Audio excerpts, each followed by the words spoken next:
Devemos muito a uma cidade. Devemos a ela a construção da civilização europeia. Mais ainda devemos a ela o renascimento daquilo que hoje chamamos de mundo ocidental.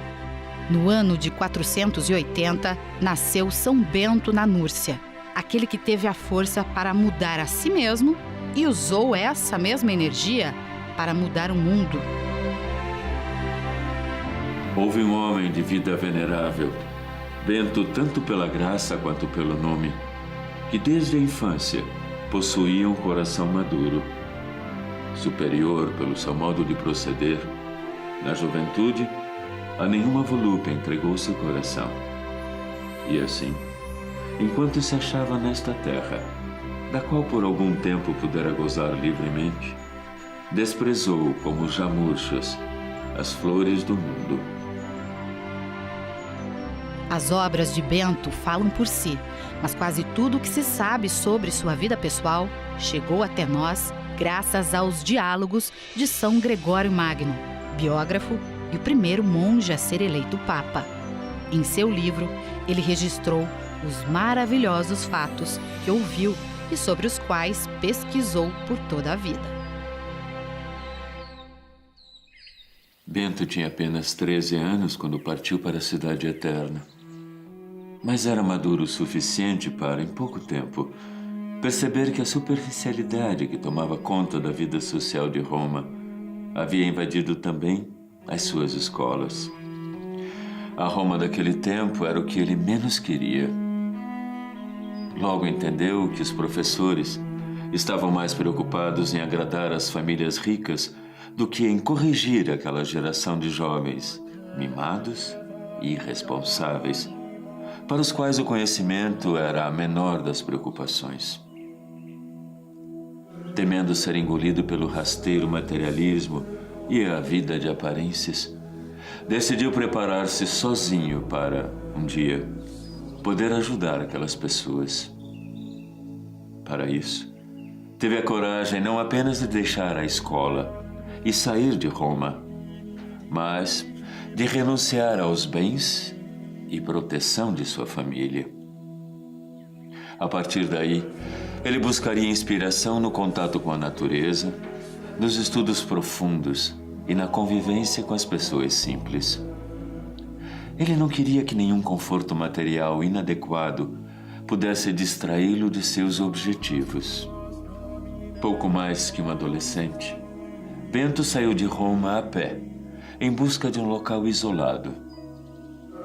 Nesta viagem, foi acompanhado de sua fiel ama, que cuidava dele desde o nascimento e não aceitou deixá-lo partir sozinho.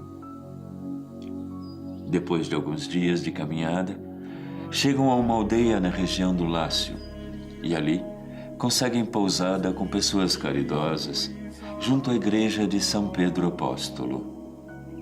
E foi neste lugar que aconteceu o primeiro milagre de Bento, para mostrar que ele estava na direção certa. Um dia, sua ama pediu às vizinhas que lhe emprestassem um crivo, uma espécie de vasilha de barro com furos, usada para limpar o trigo e outros cereais. Por descuido dela, o crivo emprestado caiu e quebrou. A mulher começou a chorar muito e o jovem Bento, emocionado com o sofrimento, pegou os cacos da vasilha e rezou sobre ela, emocionado, em lágrimas. Quando abriu os olhos, o crivo estava novamente inteiro, sem nenhum sinal de que tivesse sido quebrado. Em pouco tempo, todos os habitantes da região já sabiam do milagre. Penduraram então o vaso restaurado na porta da igreja São Pedro Apóstolo, para que todos se admirassem do poder da fé do jovem Bento, que apenas iniciava sua vida religiosa.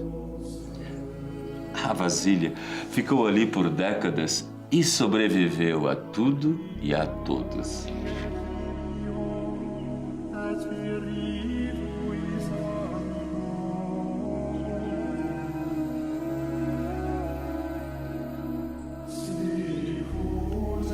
seus 20 anos, depois de 7 anos de pregação e exemplo, decidiu isolar-se em uma pequena e quase inacessível gruta nas encostas do Monte Subíaco, de onde desciam muitas fontes de água. No caminho, encontrou um velho monge chamado Romano e a ele contou seus planos. O monge prometeu orientá-lo e guardar segredo do local. Emprestou-lhe livros preciosos e lhe deu um velho traje monástico negro, cor que Bento usaria por toda a vida e seria adotado pelos seus futuros discípulos. Além disso, de tempos em tempos, levava a Bento um pedaço de pão que tirava de sua própria ração diária. Não havia caminho do mosteiro de Romano à gruta, pois um rochedo bloqueava o caminho pelo alto. O bom monge, então, descia o pão pendurado a uma corda comprida, com um sino na ponta, para que Bento soubesse que era hora de pegar o alimento. Bento passou 3 anos como um eremita, sem receber visitas, orando, lendo, meditando, exercitando os dons espirituais. Até que um dia acaba sendo descoberto por pastores que buscavam suas cabras perdidas. Os jovens, ao mesmo tempo que estranharam sua aparência, sentiram-se atraídos pelo seu ar bondoso e inteligente. Os pastores passaram a visitá-lo para pedir conselhos e orações. Aos poucos, espalharam a notícia de que ali vivia um homem poderoso, santo e sábio. Jovens de toda a região, vendo seu exemplo, convertiam-se e queriam imitá-lo. Depois de muitos sinais do céu, e inspirado pela sua fé, Bento chega à conclusão de que o seu período de reclusão chegava ao fim.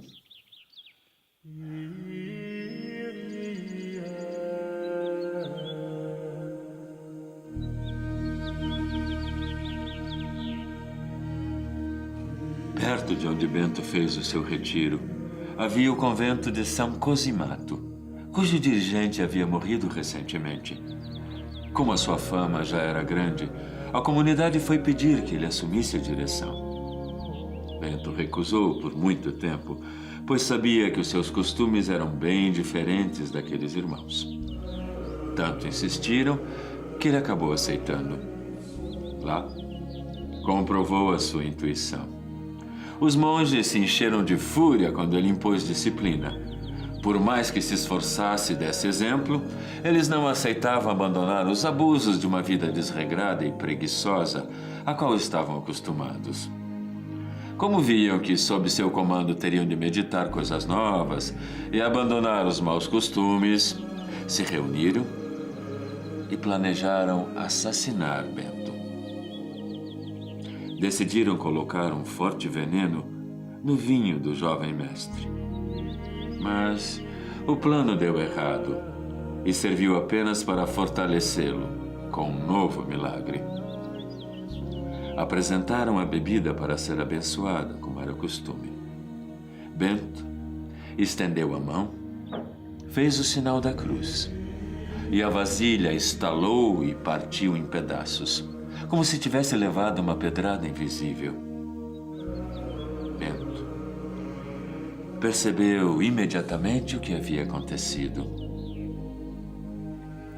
Levantou-se e, com expressão plácida e a mente tranquila, disse aos irmãos indolentes e rebeldes: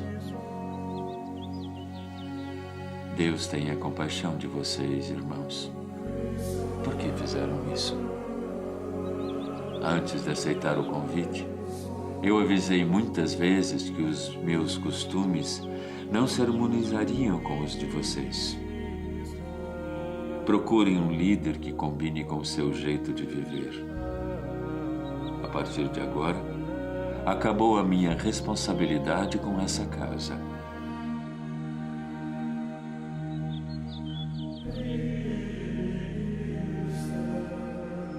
Bento deixou o mosteiro, voltou para Subíaco, recebido entusiasticamente por jovens cheios de energia e fé.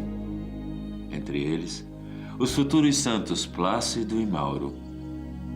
Resolve emigrar para a região de Nápoles. Lá, aos pés do Monte Cassino, ele e seus discípulos constroem, com muito esforço e apoio da comunidade, o seu primeiro mosteiro, usando as pedras de uma antiquíssima construção abandonada. Na verdade, aquele foi o primeiro mosteiro propriamente dito da Europa, e Bento quis fazer dele um modelo para o Ocidente. Para isso, estudou a fundo os regulamentos dos mosteiros orientais, assimilando o que havia de melhor e adaptando o restante ao espírito romano. Uma grande quantidade de discípulos aparece e, para abrigá-los, Bento funda 12 pequenos mosteiros.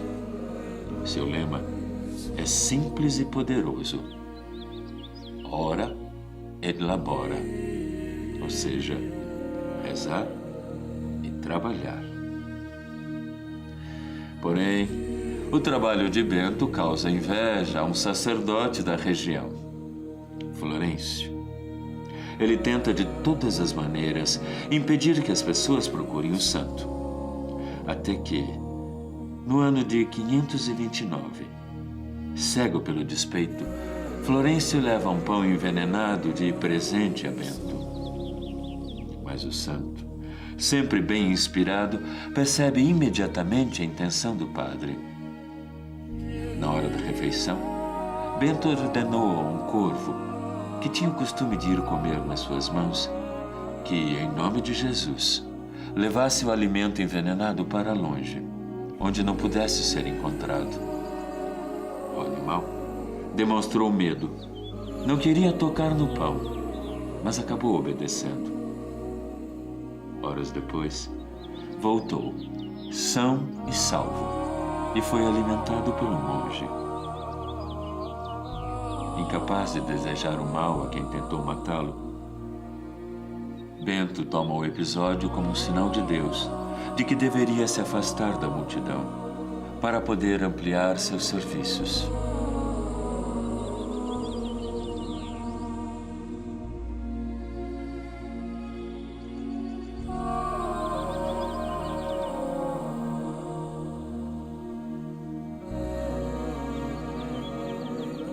Aos 50 anos, deixa o vale para morar no alto da montanha, onde começa a construção de Monte Cassino, que se tornaria o grande centro propulsor da mensagem beneditina, sob o emblema da cruz e do arado.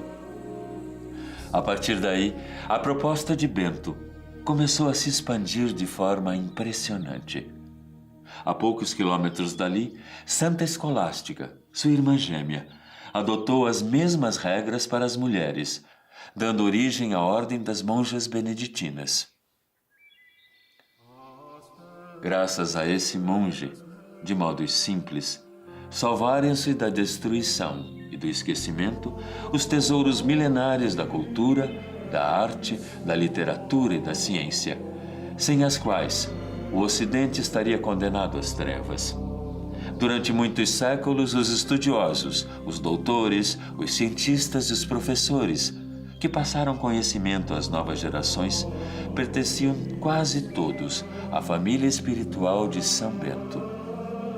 Dos mosteiros surgiram a excelência na fabricação de instrumentos científicos e de trabalho, a cópia sistemática de livros preciosos, o combate à escravatura, o estabelecimento do direito público e privado das nações, o ensino. A grande eficácia dos regulamentos estabelecidos por São Bento para seus mosteiros fez com que eles fossem adotados por quase todas as demais ordens religiosas. Para divulgar e facilitar a sua execução, ele escreveu, a partir de 534, os 73 capítulos da Regra dos Mosteiros, equilibrada, moderada e sensata. Ela é seguida até os dias de hoje. O poderoso fermento espiritual presente na obra de Bento, expandiu a sua mensagem muito além de sua pequena cidade e do seu país, para forjar o rosto do mundo ocidental, a partir da fé, partilhada entre diferentes povos. Os mosteiros de São Bento formaram pessoas que passaram a história da nossa civilização pela sua sabedoria, ciência e santidade. Eles eram escolas, hospitais, laboratórios, hospedarias que espalhavam a luz que mais tarde revolucionaria o mundo com o humanismo e a renascença. Além disso, ensinaram aos povos da Europa novas técnicas de agricultura, criação de animais, preparo e conservação de alimentos. Até hoje, as regiões no entorno dos mosteiros são centros de excelência mundial na produção de queijos, presuntos, salames, linguiças, vinhos, cervejas, doces, compotas e conservas. E a Igreja deve a essas oficinas de oração e trabalho nada mais, nada menos que 23 papas, 5.000 bispos e cerca de 3.000 santos canonizados. A vida de São Bento foi cercada de fatos extraordinários. Por inúmeras vezes, ele livrou a si mesmo, irmãos monges e pessoas do povo da influência de espíritos malignos, e por isso é visto por muitos como um poderoso exorcista. Bento tinha também, em alto grau, os dons da visão à distância, da leitura de pensamentos e previsão do futuro.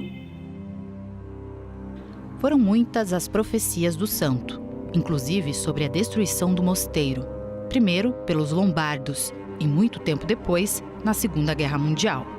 Em 15 de fevereiro de 1944, com o falso argumento de que havia um grupo de controle e observação do exército nazista escondido atrás de seus muros, intransponíveis por terra, o mosteiro de Monte Cassino foi destruído por 1.400 toneladas de bombas lançadas pela Força Aérea Americana. Ironicamente, tudo começou com o ataque do bombardeio estratégico B-17, pilotado pelo Major Bradford Evans e cujo número era 666, o número da besta no livro do Apocalipse. Antes disso, porém, o Marechal Kesselring deu ordem de levar o abade e os monges intactos para Roma, como previra São Bento quase 1.500 anos antes. Graças à disciplina beneditina, foram salvas as principais relíquias históricas. Mais tarde, os monges reconstruíram Monte Cassino, exatamente como original. Hoje em dia, existem mais de 1.200 mosteiros beneditinos em todo o mundo, seguindo a mesma regra estabelecida pelo seu fundador.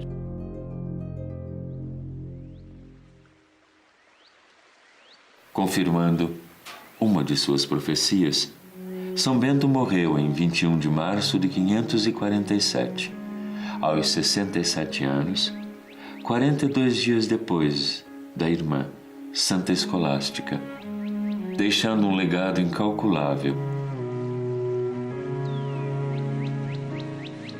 A pequena gruta em que ele viveu como eremita por 3 anos é até hoje uma fonte inesgotável de incontáveis milagres.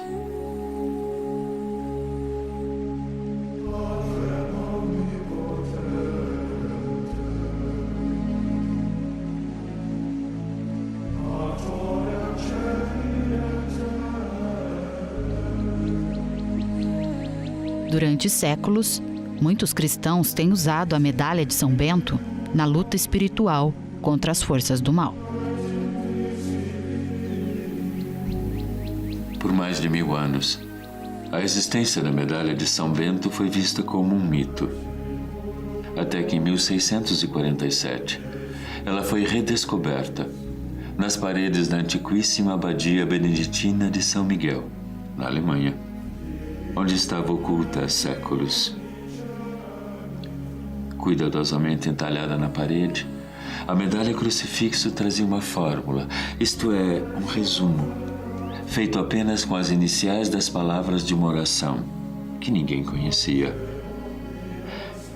Examinando os livros do mosteiro, os estudiosos encontraram uma ilustração de 1415, na qual São Bento aparecia segurando uma cruz e uma flâmula que, para a alegria deles, continha exatamente a oração da medalha.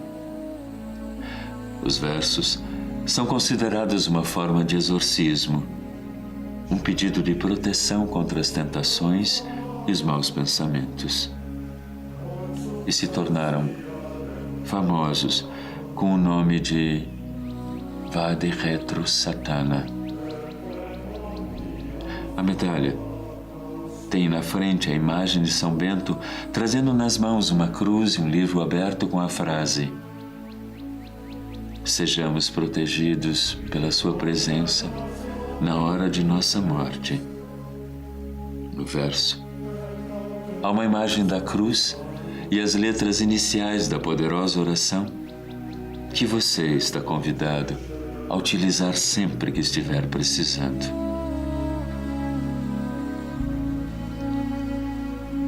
A cruz sagrada seja a minha luz. Não seja o dragão o meu guia.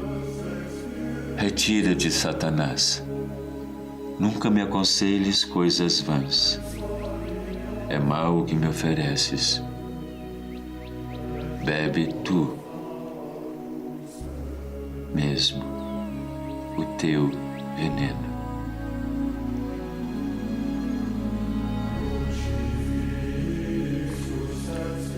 Rogai por nós, bem-aventurado São Bento, para que sejamos dignos das promessas de Cristo. Amém.